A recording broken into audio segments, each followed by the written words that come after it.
बिस्मिल्लाहिर्रहमानिर्रहीम। अस्सलाम वालेकुम डियर स्टूडेंट्स, कैसे हैं आप सब।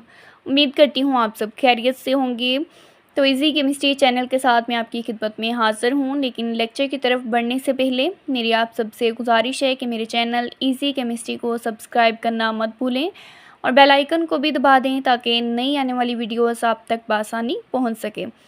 तो चलिए स्टूडेंट, आज के लेक्चर का आगाज़ करते हैं। हमारे पास है जी 9th की केमिस्ट्री, ठीक है, जिसका हम लोग चैप्टर नंबर 1 डिस्कस कर रहे हैं। ठीक है, इसमें हमारा आज का टॉपिक है जी सैचुरेटेड सॉल्यूशन और अनसैचुरेटेड सॉल्यूशन। ठीक है, ये शॉर्ट क्वेश्चन में इंपॉर्टेंट है, इसमें दोनों में डिफरेंस भी पूछ लिया जा सकता है। ठीक है, इसके अलावा कोई भी एक जो है वो डेफिनेशन आपसे पूछी जा सकती है, जैसे सैचुरेटेड सॉल्यूशन की पूछी जा सकती है या फिर अनसैचुरेटेड सॉल्यूशन की पूछी जा सकती है। ठीक है, तो चलिए अपना लेक्चर स्टार्ट करते हैं। ठीक है, हमारे पास सबसे पहले है जी सैचुरेटेड सॉल्यूशन। ठीक है, सबसे पहले हम लोग इसमें से डिस्कस करने जा रहे हैं जी सैचुरेटेड सॉल्यूशन को। ठीक है, सैचुरेटेड सॉल्यूशन की अगर हम सबसे पहले डेफिनेशन करें तो ये हमारे पास होगी कि solution containing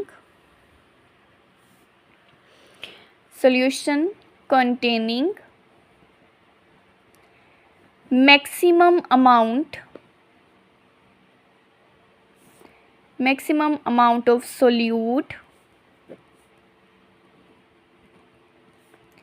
at given temperature या particular temperature भी कह सकते हैं। ठीक है, यानी कि एक ऐसा सॉल्यूशन जिसमें सोल्यूट की मैक्सिमम अमाउंट हमारे पास मौजूद हो। ठीक है, यानी ज़्यादा से ज़्यादा जो सॉल्यूशन के अंदर हमारे पास जो है कैपेसिटी होती है सोल्यूट को हल करने की। ठीक है, तो वो सोल्यूट हमारे पास जो है मैक्सिमम अमाउंट में हो। ठीक है, गिवन टेम्परेचर पे उसे हम लोग नाम देते हैं जी सैचुरेटेड सॉल्यूशन का। ठीक है, अब होता हमारे पास क्या है कि जैसे ही हम सोल्यूट को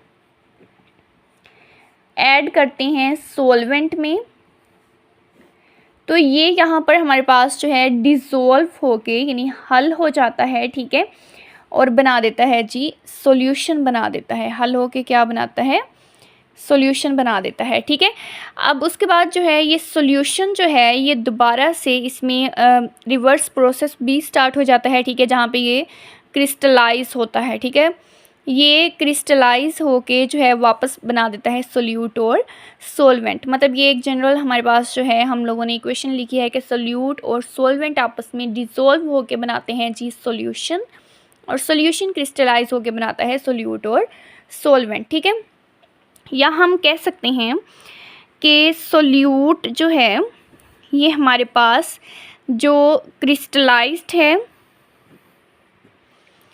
जो हमारे पास क्रिस्टलाइज्ड सोल्यूट है, ठीक है, ये हमारे पास इक्वल होगा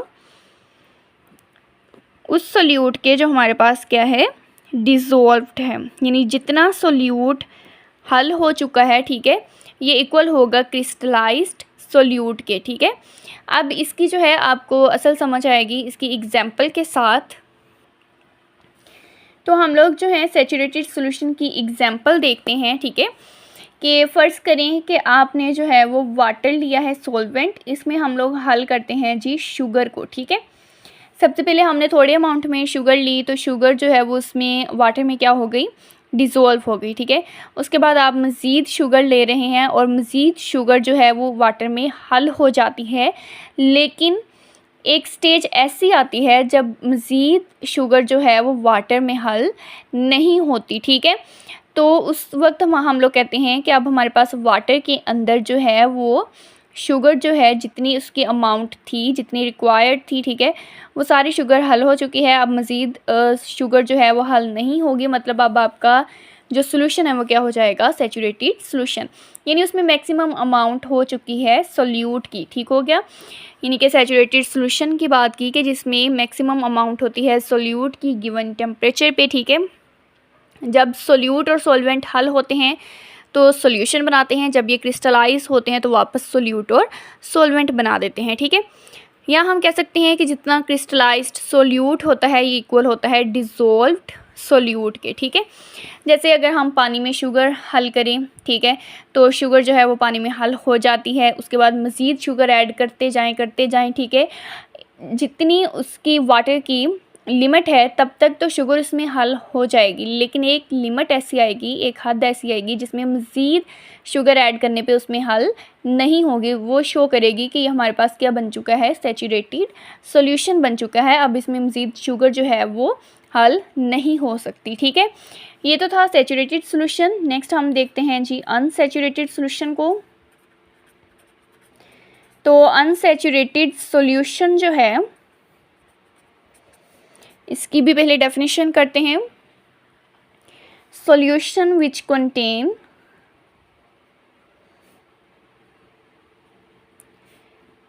contain less amount of solute than saturated solution।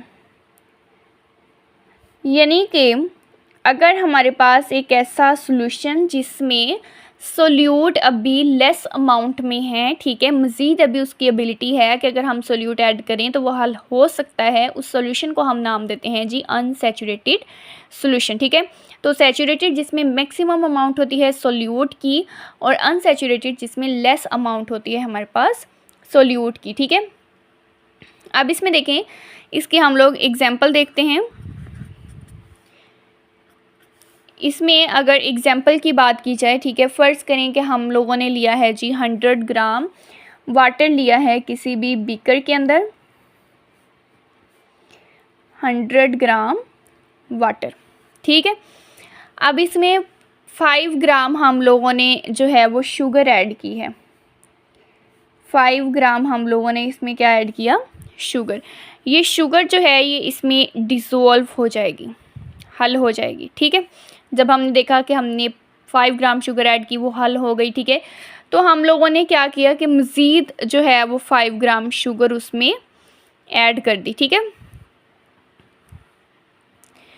तो ये जो मज़ीद हम लोगों ने 5 ग्राम शुगर ऐड की है, ये भी उसमें क्या हो जाएगी, डिज़ोल्व हो जाएगी। ठीक है, ये हमें शो कर रही है कि हमारे पास जो 100 ग्राम वाटर है, ठीक है, उसमें अभी शुगर की कंसंट्रेशन कम है, यानी सोल्यूट की कंसंट्रेशन कम है। अगर हम मज़ीद इसमें सोल्यूट ऐड करते जाएंगे तो ये उसमें हल होती जाएगी। ठीक है, तो इसका मतलब ये है कि ये हमारे पास क्या होगा, अनसैचुरेटेड सॉल्यूशन होगा। ठीक है, तो डिफरेंट सोल्यूट्स जो हैं, अगर हम बात करें डिफरेंट सोल्यूट की, ठीक है, उनकी हमारे पास जो है सोलेबिलिटी भी डिफरेंट होती है। इनकी सोलेबिलिटी भी क्या होती है, डिफरेंट होती है। यानी सोल्यूट डिफरेंट होगा तो सोलेबिलिटी यानी हल होने की सलाहियत भी इनकी जो है वो डिफरेंट होगी। जैसे कि इसके लिए हम लोग ले लेते हैं जी, एक तो शुगर ले लेते हैं, इसके अलावा हम लोग लेते हैं जी टेबल साल्ट, खाने का जो नमक है। ठीक है, शुगर का कंपैरिजन हम लोगों ने करना है जी साल्ट के साथ कि इनमें दोनों में से किसकी सोलेबिलिटी ज़्यादा है। ठीक है, ये दोनों सोल्यूट हैं हमारे पास। तो अगर हम लोग बात करें कि हमारे पास जो है, हम लोगों ने 100 ग्राम वाटर ले लिया है, और इधर भी हम लोगों ने क्या लिया है जी 100 ग्राम वाटर। ठीक है, सॉल्वेंट दोनों में सेम है हमारे पास। ठीक है, इसके अलावा हम लोगों ने जो है वो 20 डिग्री सेंटीग्रेड टेम्परेचर, इधर भी 20 डिग्री सेंटीग्रेड टेम्परेचर। तो हम लोग देखते हैं कि इसका सैचुरेटेड सॉल्यूशन बनाने के लिए जो है वो साल्ट जो है वो 36 ग्राम हल होता है। कितना साल्ट हल होता है, 36 ग्राम। तब आपके पास जाके बनता है जी सैचुरेटेड सॉल्यूशन। यानी सैचुरेटेड सॉल्यूशन बनाने के लिए जो है वो हमारे पास कितने साल्ट की ज़रूरत होती है, 36 ग्राम की। ठीक है, 100 ग्राम वाटर में।